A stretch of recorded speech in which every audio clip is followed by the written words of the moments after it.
Certain politicians and the media use the term muscular liberalism. That's just another word for racism and Islamophobia. This stance on Islam has led them into primary schools to ascertain why young girls wear the hijab, as it could be interpreted as a sexualization of these young girls. I say shame on Ofsted for victimizing young girls, for choosing to wear religious articles of clothing. There is no such measure made for other religions or other articles of religious wear. This stance has other ramifications. It signals to the British public and emboldens groups such as EDL, BNP and other fascist and racist groups that women are oppressed by Islam, are made insubordinate to the men that supposedly force them to wear it, and that it is the job of the British state to liberate us. We reject this imperialistic saviour thinking.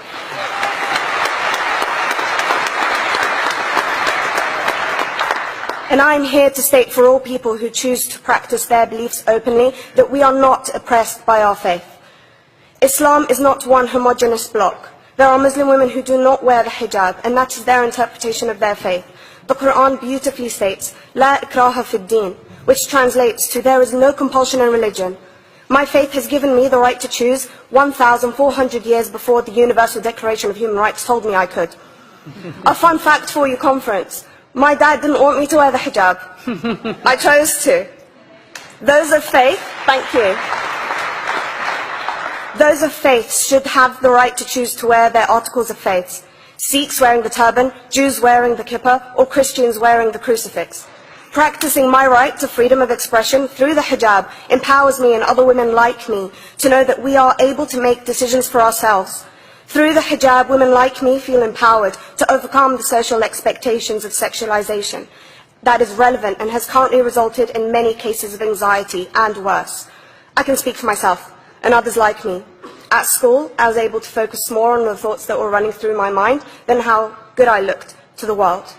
The NUT has supported a woman's right to choose when it comes to pregnancy. I want conference to support my right to wear the hijab.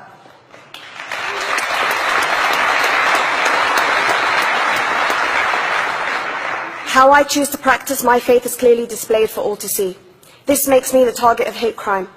The level of racist attacks on Muslim women is disproportionate to any other oppressed group in British society because we are an easy target.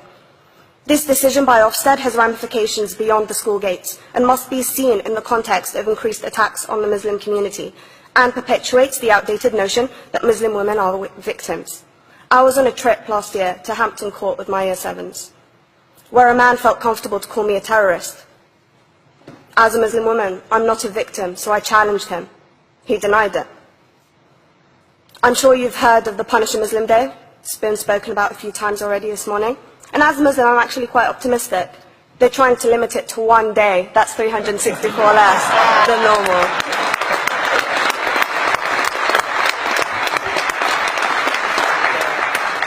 But let's be clear, conference.